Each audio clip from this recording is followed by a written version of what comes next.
بسم اللہ الرحمن الرحیم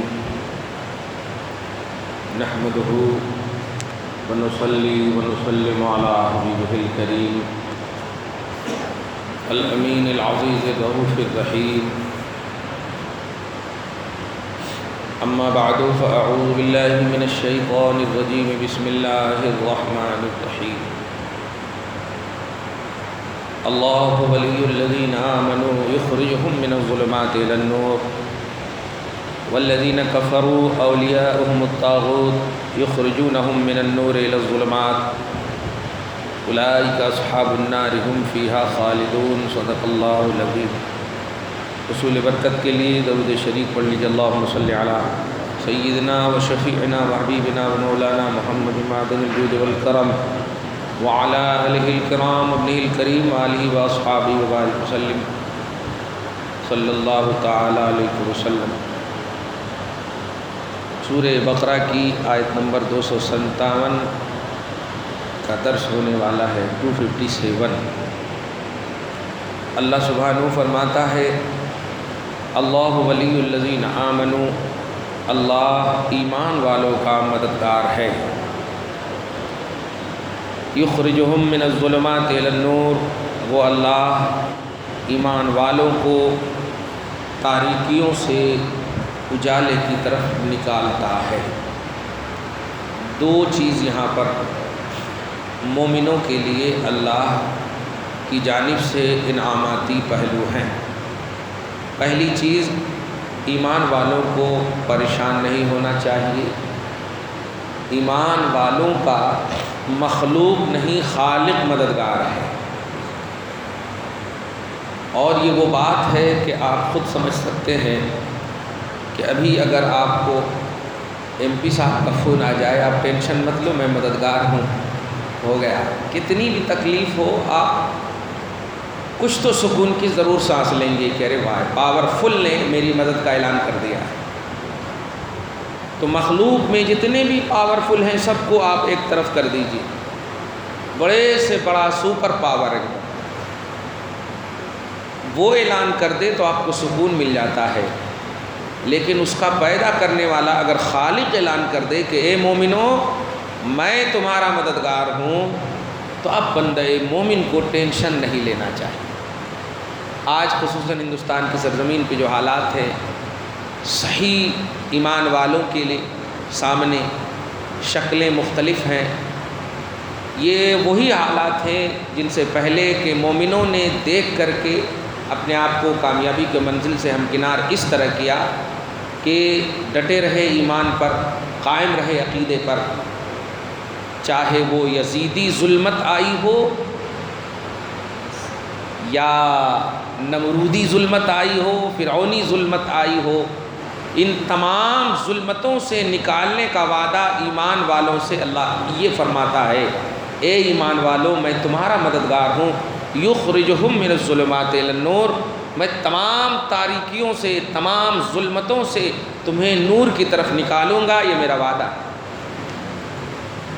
اب ہمیں بس شرط یہ ہے کہ ہمیں احساس ایمان ہونا چاہیے، اور ایک فارمیلٹی اور ڈیوٹی کی طرح ہم مومن نہ ہوں۔ جو اللہ تبارک و تعالیٰ نے ایمان کے لوازمات اور شرائط رکھے ہیں اس پر ہم کھرے اتریں۔ جیسے صحابہ کامیاب ہو گئے، ہم بھی ان کے صدقے میں انشاءاللہ ضرور کامیاب ہوں گے۔ ان کے سامنے بھی اپوزیشن آف اسلام ہی تھے نا، اسلام ہی کے اپوزیشن تھے، وہ ڈٹے رہے، کامیاب ہو گئے۔ ہم بھی ڈٹے رہیں کہ گھر واپسی کے نعرے لگانے والے لگاتے رہیں، 1400 سال سے گھر واپسی کے ہی نعرے لگا رہے ہیں، وہ خود واپس ہو رہے ہیں اپنے ٹھکانے کو، ہم خود واپس ہوں گے اپنے ٹھکانے کو۔ ہمارا ٹھکانہ انشاءاللہ جنت ہے نبی کے کرم سے، ان کا ٹھکانہ جہنم ہے۔ اللہ ہم سب کو اسی عقیدے پر قائم رکھے۔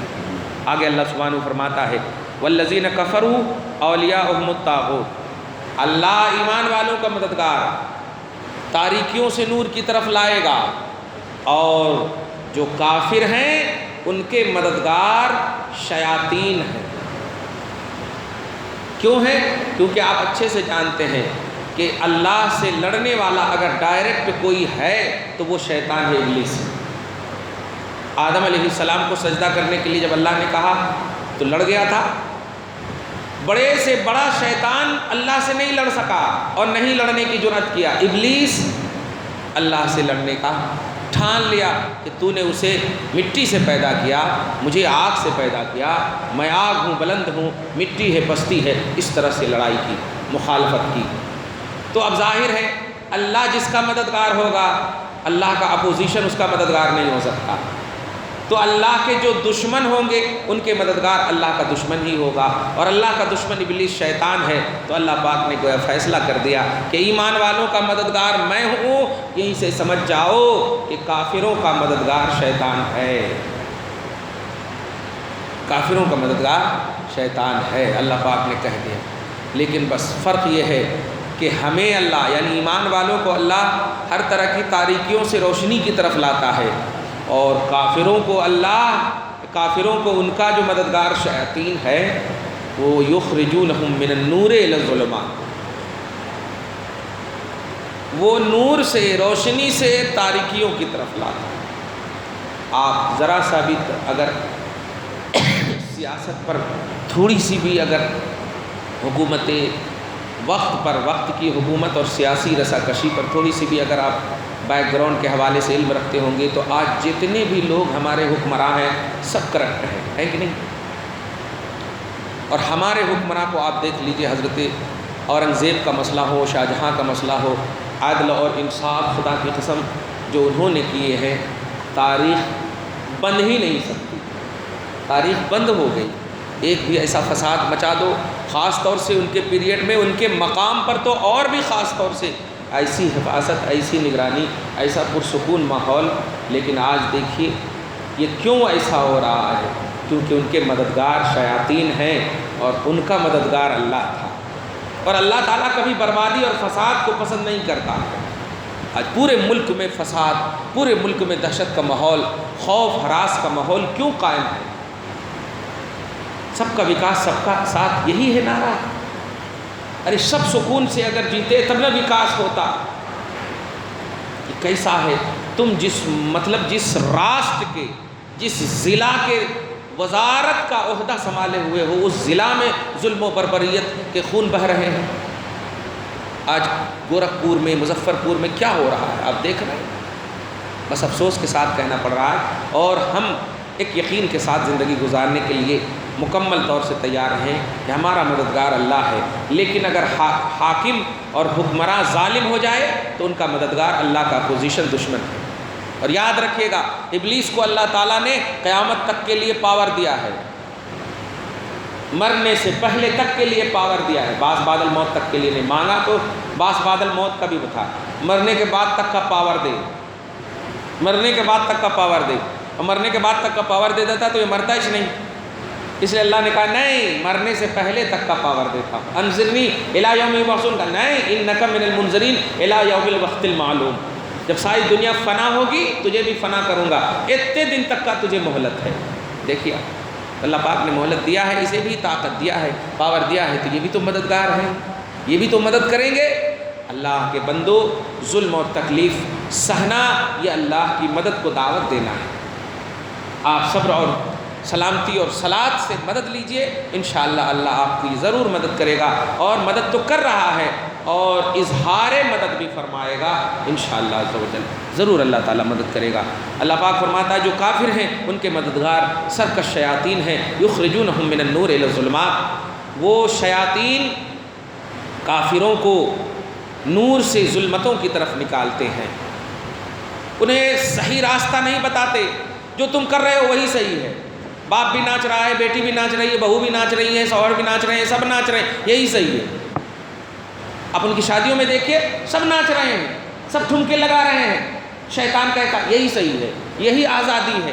ارے تو پھر حیا، پردہ کس کو کہتے ہیں؟ جب سب ناچ ہی رہے ہیں، چما چاٹی سب ایک سامنے کر ہی رہے ہیں، تو الگ الگ روم میں کیوں سلا رہے ہو؟ سب ایک ہی جگہ سوئے رہو نا۔ یہی تو جانوریت ہے۔ جانور کو حیا اور پردے کا پہلو نہیں ہے، اور انسان کو حیا اور پردہ دیا گیا، تقویٰ پرہیزگاری کرنے کہا گیا۔ لیکن نہیں، شیطان مدد کرتا ہے کہ جو تم کر رہے ہو وہ صحیح کر رہے ہو، ہم میں بھی کبھی کبھی کچھ کوئی باتیں آ جاتی ہیں جو اچھے کام میں برا کام مل جاتا ہے. جیسے دیکھیے نبی کی نعت پڑھنا بہت اچھا کام ہے. نعت شریف رسول اللہ صلی اللہ علیہ وسلم کی تعریف کرنا، اللہ پاک نے تعریف فرمائی ہے. درود پاک یہ حضور کی تعریف ہی ہے، ثنا ہے، حضور کی تعریف بیان کرتا ہے اللہ تبارک و تعالیٰ. تو نعت شریف یہ تعریف مصطفیٰ کا نام ہے. لیکن آپ دیکھیے نعت شریف میں تالیاں بجنے لگے، ڈھول تاشے بجنے لگے، ناچ گانے ہونے لگے، تو یہ سب الٹی پلٹی چیزیں مل گئی نا. تو دیکھیے یہاں پر بھی بالکل اب نعت شریف پڑھنے میں سبحان اللہ نہیں بولا جا رہا ہے، جب تالیاں بج رہی ہیں تو سبحان اللہ بولا جا رہا ہے. میں قوالی کے حوالے کی طرف اشارہ کر رہا ہوں. قوالی میں کیا ہوتا ہے؟ نعت شریف ہوتی ہے. تو نعت شریف کون غلط ہوتا بتائیے؟ تو جو کہہ رہا ہے کہ یہ میرے پیر کا کرم ہے، یہ رسول اللہ کا کرم ہے، سرکار تشریف لے آئی، تو نبی کی تعریف ہے، پیر کی تعریف ہو رہی ہے، تو یہ تو بات بڑی اچھی ہے. لیکن جب تک آپ یا رسول اللہ بولتے ہیں لوگ سبحان اللہ نہیں بولتے، لیکن تالیاں بجنا شروع ہوئی تو سبحان اللہ بھی بجنا شروع ہوئی، لوگ ناچنا شروع کر دیتے ہیں. اس کا مطلب یہ کہ نعت سے لوگ خوش نہیں ہیں، تالے اور ڈبلے اور باجے سے خوش ہو رہے ہیں. تو یہ سب جو ہے شیاطین کی چیزیں مل گئی ہیں اس کے اندر. تو اچھی چیز میں بھی بری چیز ایڈ کر دے رہے ہیں. اللہ پاک ہم کو آپ سب کو بچائے. نبی کی جو ریئلٹی ہے اس اعتبار سے تعریف کیجئے، خدا کی جو ریئلٹی ہے اس کے اعتبار سے تعریف کیجئے. خدا کی شایع نشان، نبی کی شایع نشان تعریف کیجئے، تب جا کر کے ایمانانہ شان کے ساتھ یہ تعریف کا ثواب ملے، نہیں تو نہیں ملے. اللہ آگے فرماتا ہے یہ آیت جو اولئک اصحاب النار هم فیہا خالدون، یہ شیطان بھی جہنمی ہے اور جن کی وہ مدد کر رہے ہیں وہ بھی جہنمی ہے. اولئک اصحاب النار، یہ جہنمی ہیں جو تاریکیوں سے نہیں نور سے تاریکیوں کی طرف نکالنے والے شیاطین، یہ بھی جہنمی ہے، اور جن کو نکال رہے ہیں یہ بھی جہنمی ہے. ہم فیہا خالدون، یہ اس میں ہمیشہ ہمیشہ رہیں گے. تو کافر اور کافر کے مددگار جہنم میں ہمیشہ ہمیشہ رہیں گے. اس سے ایک لطیف اور پرسکون عقیدہ ملتا ہے. واقعی دنیا کو تو پہلے ہی کہہ دیا اللہ تعالیٰ فانی ہے، کل من علیہا فان، کل من علیہا فان. ہر وہ چیز جو زمین پر ہے، دنیا میں ہے، سب فانی ہے، سب فنا ہونے والی ہے. لیکن اللہ پاک فرما رہا ہے ہمیشہ ہمیشہ رہیں گے. اس کا یہ مطلب ہوا کہ انسان جب مرتا ہے تو ہمیشگی کی زندگی ہے. اب ہمیشگی کی زندگی یا تو جنتی زندگی ہے یا جہنمی زندگی. خدا کا کرم ہے کہ ہم مومنوں کے لیے بھی ہمیشگی کی زندگی ہے، لیکن جنت کی زندگی ہے انشاءاللہ رسول پاک کے کرم سے، ان کے وسیلے سے. اور جہنم کی زندگی ہمیشگی کی کافروں کے لیے ہے، ان کے آوان و مددگار کے لیے. جتنا ظلم کرنا ہے ان جوگی اور یوگیوں کو کر لیں، ہم ایک دن مریں گے انشاءاللہ جنت جائیں گے، اور یہ جب مریں گے تو جہنم جائیں گے. کیونکہ اللہ تبارک تعالیٰ نے ہم سے وعدہ لیا، ہمارا سنویدھان یہی کہتا ہے. ہم ظلم و جبر کو سہ رہے ہیں، ہم مظلوم ہیں، مجبور ہیں. اللہ تعالیٰ حسین پاک کے کرم سے ان یزیدی بدتمیزیوں سے محفوظ فرمائے. آگے دیکھیے اللہ سبحانہ آگے آیت نمبر 258 میں فرماتا ہے. یہ تو اور بڑی اچھی آیت ہے. الم تر الی الذی حاج ابراہیم فی ربہ ان آتاہ اللہ الملک. الم تر، اے حبیب کیا آپ نے نہیں دیکھا؟ سبحان اللہ. یہ بتائیے نمرود حضور علیہ الصلوۃ والسلام کی آمد سے پہلے ہے یا بعد میں ہے؟ بہت پہلے ہے. کیوں؟ حضرت ابراہیم علیہ السلام کے زمانے کا نمرود ہے، اور ابراہیم علیہ السلام بہت پہلے ہے.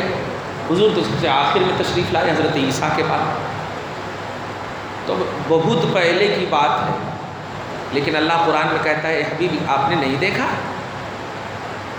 اللہ تعالیٰ مذاق کرے گا نبی سے. چھوٹی سی بات ہے، جو آپ کے پیریڈ میں، جو آپ کی لائف میں جو گزرے گا اسی کے بارے میں آپ کی بیوی یا آپ کہیں گے، ہم کہیں گے کہ بھائی آپ نے وہ نہیں دیکھا. آپ کے پیدا ہونے سے پہلے 2 سال کی بات اگر بیوی کہے کہ آپ نے اس سنچری میں نہیں دیکھا، تو آپ کیا کہیں گے؟ ارے میں پیدائش نہیں ہوا تھا تو دیکھتا کیسے؟ صحیح ہے، ایک دم صاف کہیں گے. جب آپ پیدا ہی نہیں ہوں گے، آپ کے پیدا ہونے سے پہلے کی بات آپ سے پوچھی جائے تو آپ ایک لفظ میں کہہ دو گے ارے میں تھا ہی نہیں تو دیکھوں گا کیسے؟ اب میں 82 میں پیدا ہوا ہوں. اب 80 کی آپ بات پوچھے گا تو میں کیا کہوں گا؟ یہی کہوں گا ہاں کتاب میں پڑھا تھا، یہ بول سکتا ہوں. دیکھا نہیں تھا. کیوں؟ اس لیے کہ پیدا ہی نہیں ہوا تھا. تو دیکھنے کے لیے ضروری ہے پیدا ہونا، آنکھ والا ہونا ظاہری طور پر. اب قرآن پاک اور سورہ الم تر کیف اس قسم کی